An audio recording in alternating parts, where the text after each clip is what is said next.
Hello, darlings. Welcome back to the channel. We're doing love readings today. We're doing love readings for April for the sign of Gemini, my people, my little gems. I'm a Gemini with a Virgo rising and a Virgo moon. I have major Virgo identification and little Gemini identification, other than being able to perform extroversion when actually an introvert.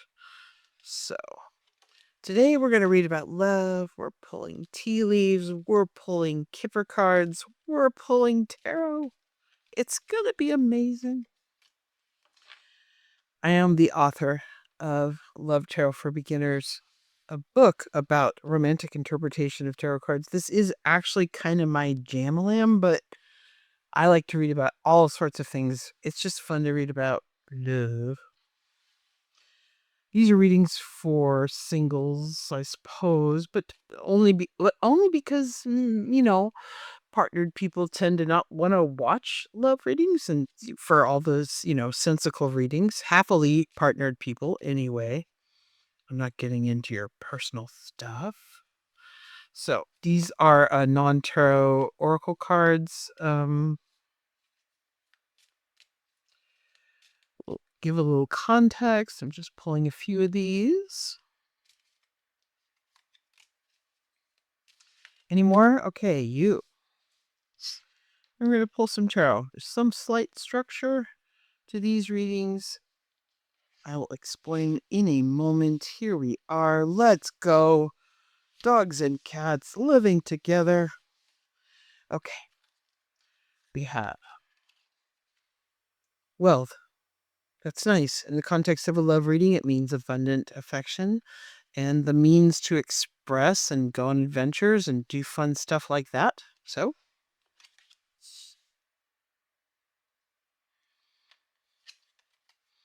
boot.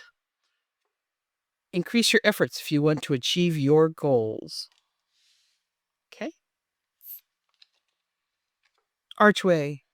New opportunities, possibilities, and paths opening up. We like to see it. So much stuck energy. I mean, we've all been in all these retrogrades since November. That is a lot. It's just a lot. It's oppressive energy. I mean, I'm only woo adjacent, but also just growing more woo all the time, because when you are living in a state of chaos all around you, you certainly want to find moments of security where you can. Rabbit. Too much concern with sexual matters. Well, let's define too much, shall we, darling? That seems rather subjective, doesn't it?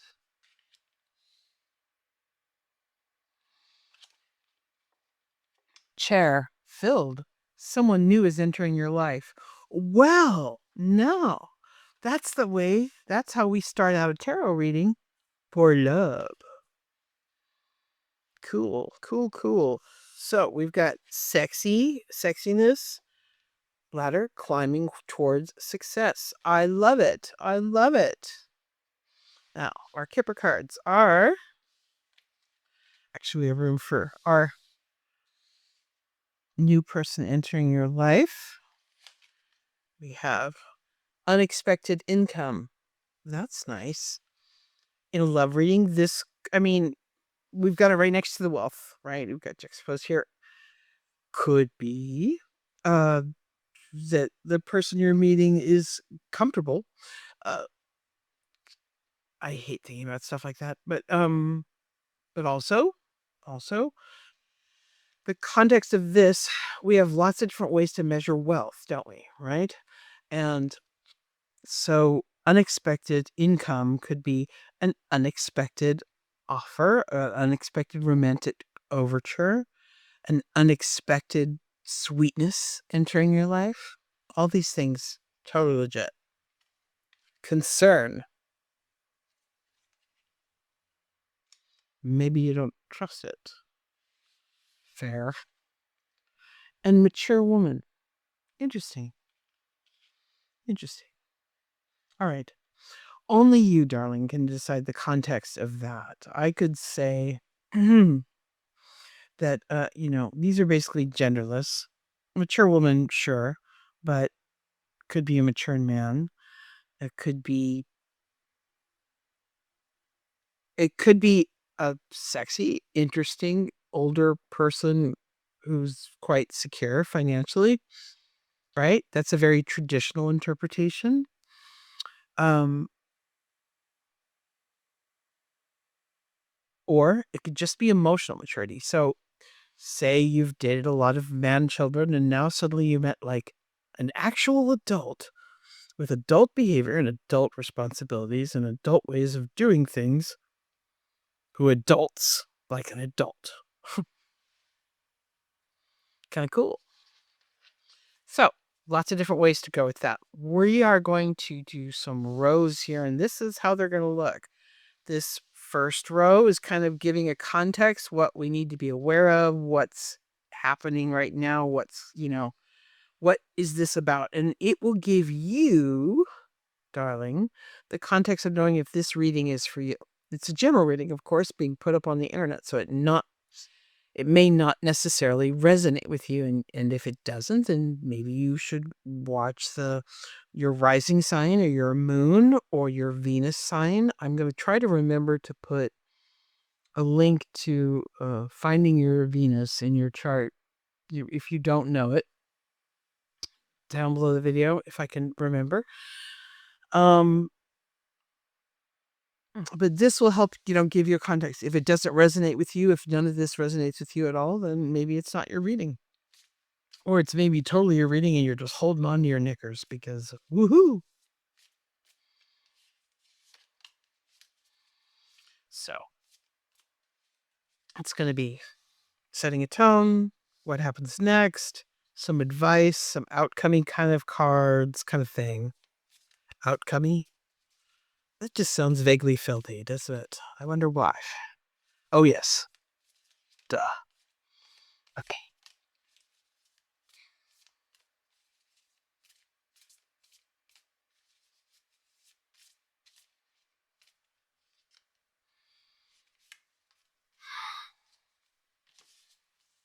Okay.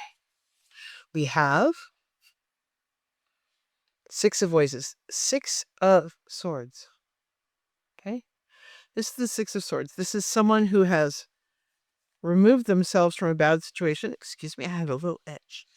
Uh, Remove themselves from a bad situation and are in a much more serene atmosphere. It also means just escaping one part of your life and starting a new one. It could be leaving a job that's unsatisfying and a new job. But it can also just mean ending an unsatisfying relationship and moving to calmer waters. Wow. Ace of Cups. Okay. Okay. And Seven of Swords. Seven of Swords. All right. So I'm going to do my best to interpret this as best as I can for to help you decide if this reading is for you. We have a card of new love. We have a card of escaping a difficult situation and going to a new situation. And we have a card of the Seven of Swords is someone stealing some swords from the enemy's encampment in order to prevent a battle from being able to be fought, right? It's so somebody could be either coming from a kind of a bad situation and yet still open to love. Somebody who's possibly really quite frustrated with past relationships, but is still romantic in nature. Somebody who has a better handle on what they need in relationship than what they've had in the past. Somebody who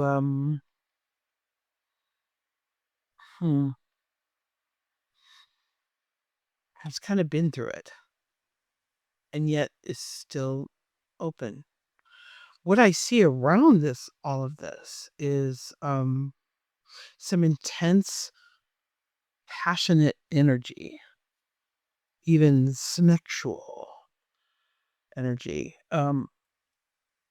And there could actually be somebody in your life that you're drawn to that's very attractive, possibly older, possibly well established, and you feel intensely drawn to them. That's a possibility. Okay? That may be for some of you. So, only you can decide if this reading is for you. Let's see what else we have. What is coming up for the month of April for our Geminis? My fellow Gemini darlings, that is just too much. That is absolutely okay. You are sticky, so you get to go. More cards, please. It's such a beautiful deck. This is about pink and mint green. Just can't get enough. All right, let's see. Okay. Let's see, what do we have here?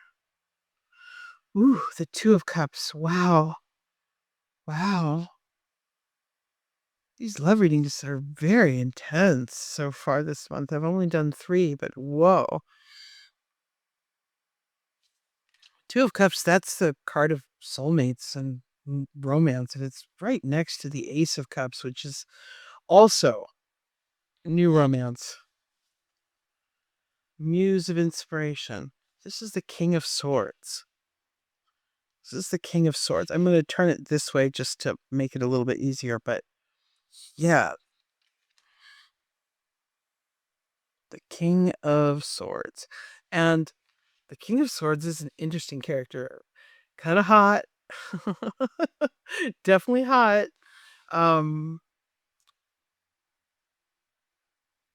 I call him the daddy issues king because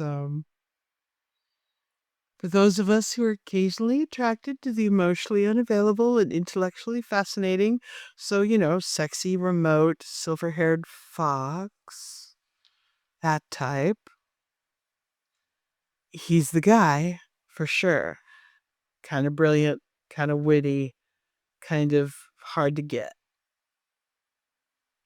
Very attractive. And he's smack in between the Ace of Cups and the Two of Cups. So, and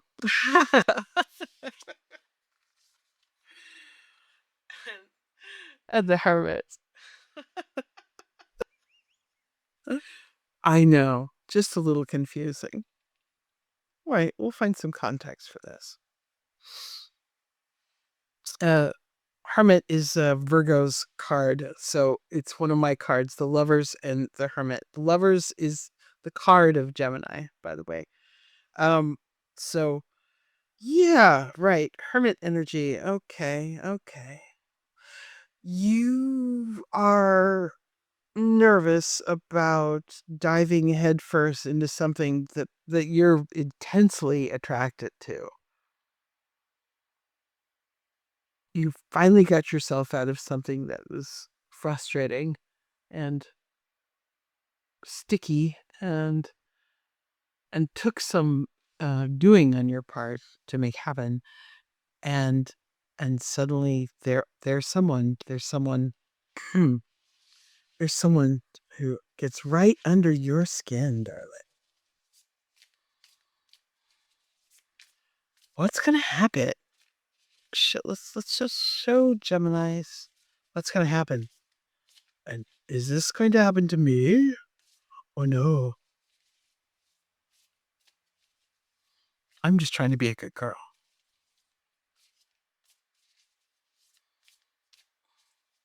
But I wouldn't. Okay, silver-haired older man. Well, I'm just the Astarian jokes just write themselves. But I'm going to be good. Astarian? I actually almost called him Astarian. Sorry, I don't expect you to understand this reference unless you understand this reference. Okay. And let's see what else. Yes, and I want two more. I want two more.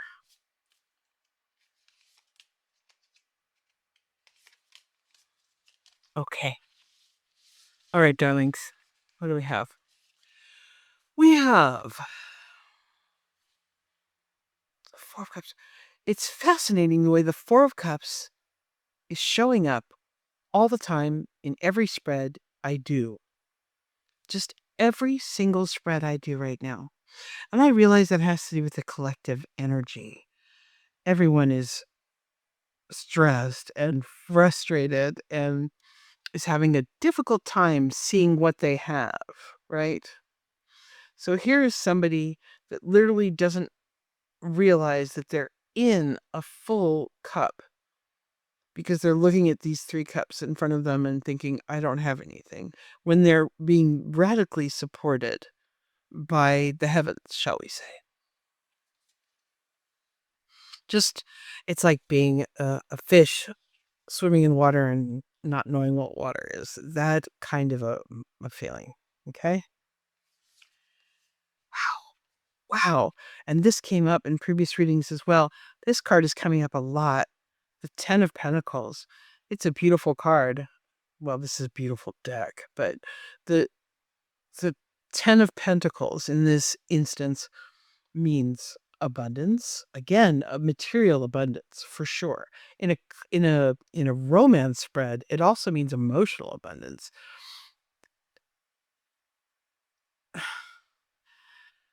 This spread has a lot of wealth in it, frankly. I won't lie.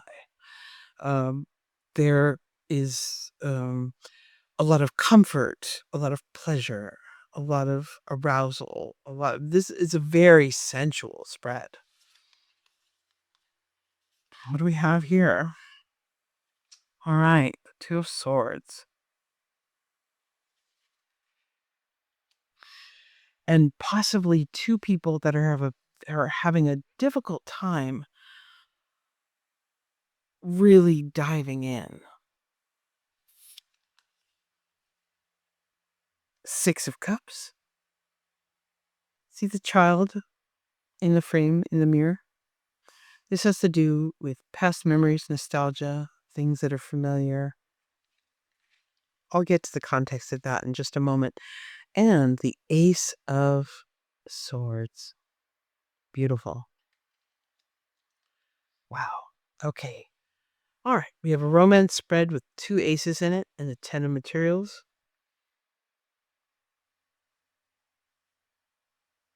We have the Two of Cups and the Two of Swords.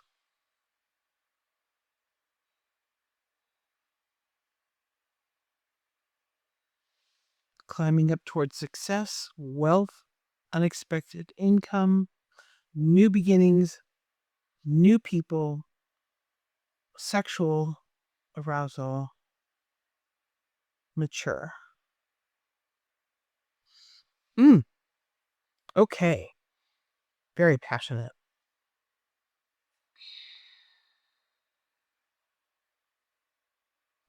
In my mind, I keep seeing two very intense people kind of circling around each other like a couple of bantam roosters. And they're circling around each other and trying to decide, are they going to smash together and kiss like you push two dolls together? Totally getting that vibe with this, right? It's two people that are like, I like you, and they're two people trying to play it really cool and maybe hiding their feelings, but eventually, smash, right? That's the vibe here. It's intense.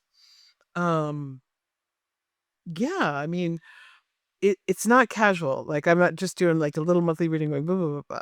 This is something intense. And it comes with comfort and sensuality and abundance and pleasure and luxury. All sorts of things that it feels like over the last couple of years we've kind of forgot even still exist. And here it is. And here it is. For some of you, it's coming at you whether you want it to or not. There is some resistance. This Hermit and these two cards, the Hermit and the Two of Swords, is kind of stalemate and a reluctance to dive in. That's what I mean by the bantam roosters coming around each other. But meanwhile, Ace of Cups, the Soulmate card, the Ten of Pentacles, the Ace of Swords, a phallic symbol. We're gonna pull some more cards. What does this eventually end up being? What does Gemini most need to know? Where's this going? We need some more information. You're just teasing. What do we have here? 3 more cards, please. No, actually, nope. I have no idea what that card is, but it's not for you. Okay. This one and this one.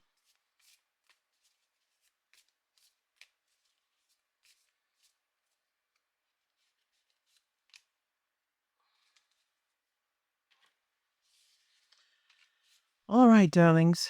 What do we have? Temperance. Ooh, you move into a luscious, new, wholesome, delicious phase.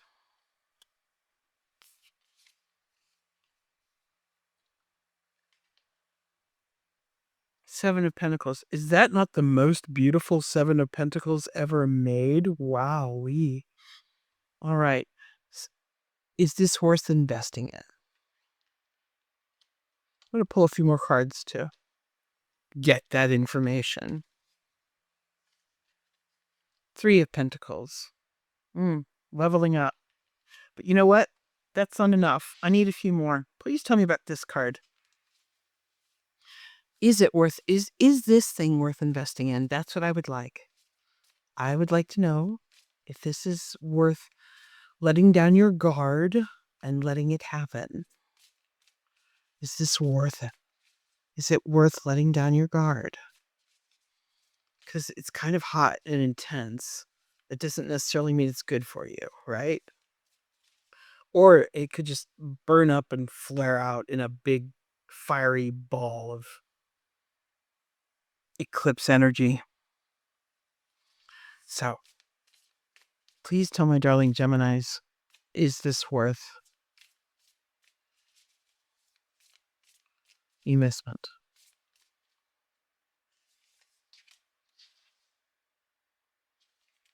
The Fool. Okay. A new adventure.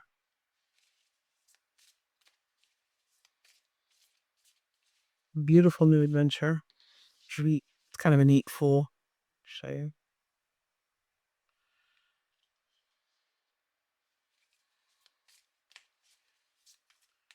All right. Okay. Page of Voices, Page of Swords.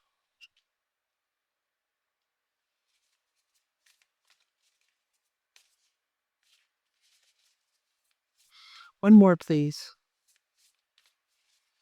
Is this worth the investment? Is the juice worth the squeeze, as they say? Is the juice worth... Oh my, the Tower. I don't consider the Tower to be a bad card. Especially in a stagnant world, in a stagnant life, especially in a love spread, okay? I won't lie. In a love spread, the Tower card can mean like something that just rocks your world. Like you didn't see it coming and then you get hit with the love stick. You know what I mean? Like well, boy, that sounded bad. But you know what I mean? You did not see this coming. The Tower next to the Fool, yeah, it's worth investing in. I mean, sometimes, you need to do the cliff dive. And that's kind of what this is. For some of you, you're about to take a chance that could pay off big in some romantic way. And that's kind of neat. It's kind of fun, kind of intense. I look forward to trying to read more about it next month and see how it goes. If for the few people that see this and resonate with it, could be really life-changing stuff for sure. No joke. We're going to pull a little froggy card to close off the reading. As I do, little affirmation for you, as well as very fine footwear, always to be seen. You'll see. Here we are. I believe that good things will happen to me. I believe that good things will happen to me. It's sometimes very easy to forget that good things actually still happen when you're in the middle of a dystopia, which we are in. But in spite of the fact that we are in the middle of a dystopia, good things are still happening all the time, right? People fall in love. They have a successful outcome. Good things happen. New jobs are acquired. New homes are found. A really fabulous pair of vintage boots are acquired, she said, non-specifically. Yeah, I mean, good things still happen, I promise. And more good things will happen to you. So that is your April love reading, Gemini. I hope you enjoyed it. If you did, please consider giving me a thumbs up and liking the channel, maybe hitting the bell notification. Help me grow this little enterprise so that I can do interesting and fun, exciting things with it. Pourvu. I, wow. Thank you. This is a really interesting thread. Let me know if it resonated with you. I would be thrilled. Please, just any kind of, yeah, that'd be fun. Anyway, all right. Mwah. Goodbye, darlings. Goodbye, darlings. I'll see you in the next one. Be good. Don't be good.